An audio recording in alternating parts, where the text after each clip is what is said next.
Are you okay? Yeah, well, just don't stand there. Find him.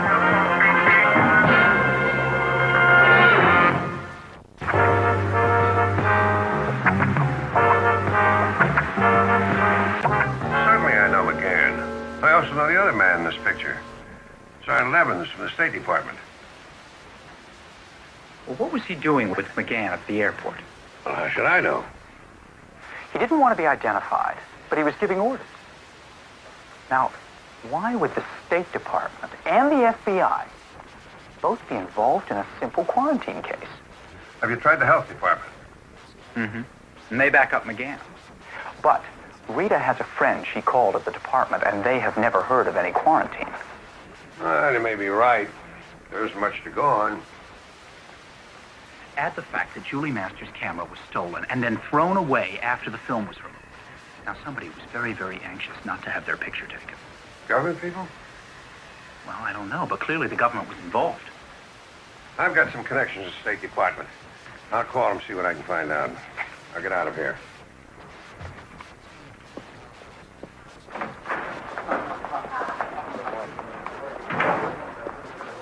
Hey, Pete.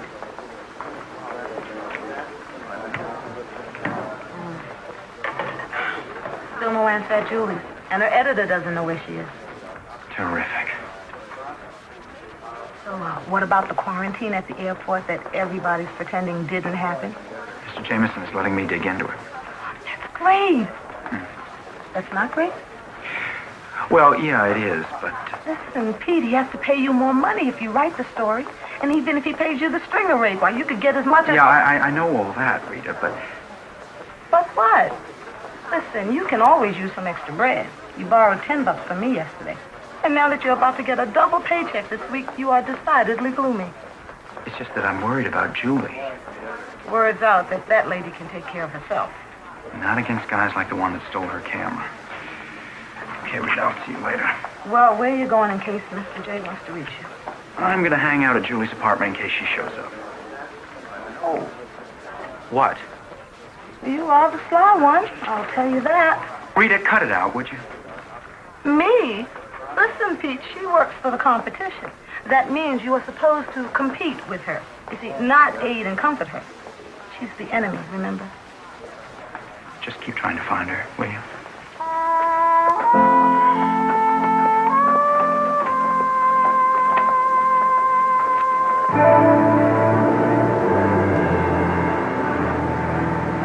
I have the NATO defense plans.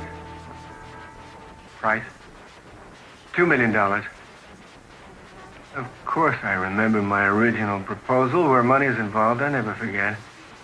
I raised the price because the documents are more valuable than I thought. I don't like delays. You trying to stall?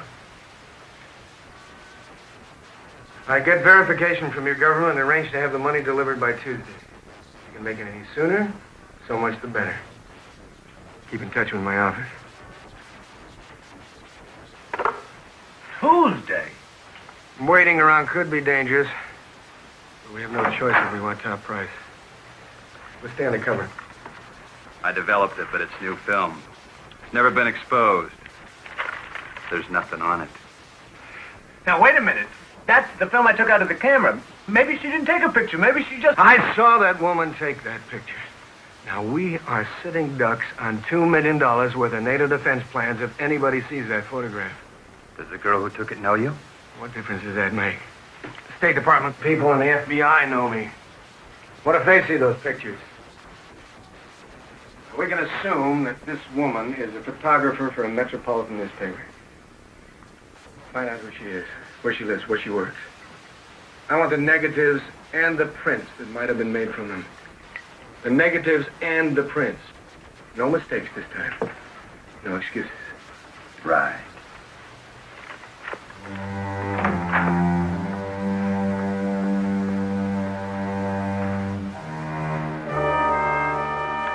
Rita, call the State Department.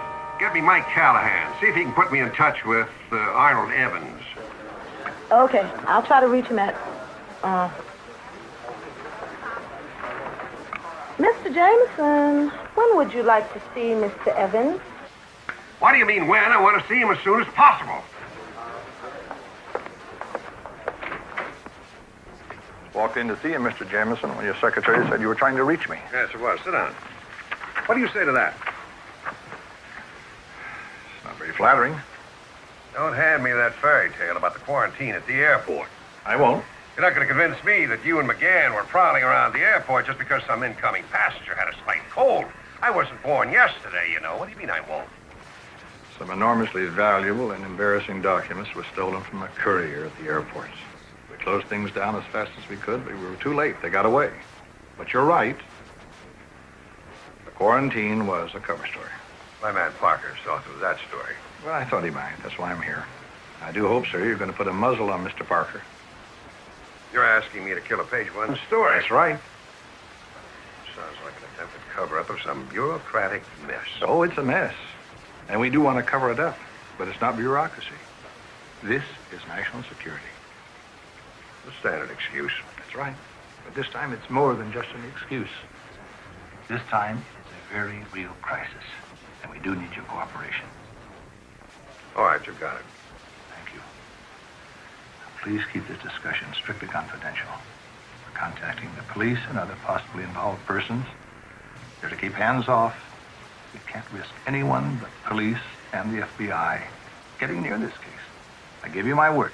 If we go public, your paper will get the beat. Fine.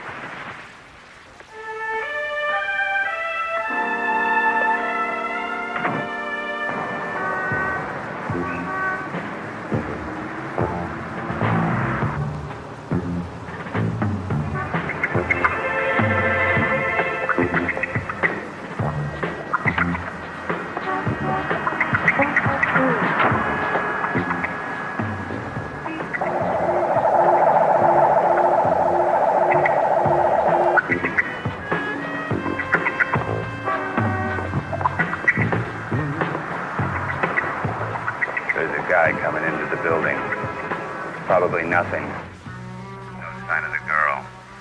What about the negative and print? Over. Got them. I'm going to bind these and then check around and make sure there aren't any others.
You had company while you were out, ma'am. This guy, a two-bit burglar. Two-bits is about all he could get in my apartment. These creeps will grab anything they can sell to a fence. You wouldn't believe what they'll steal.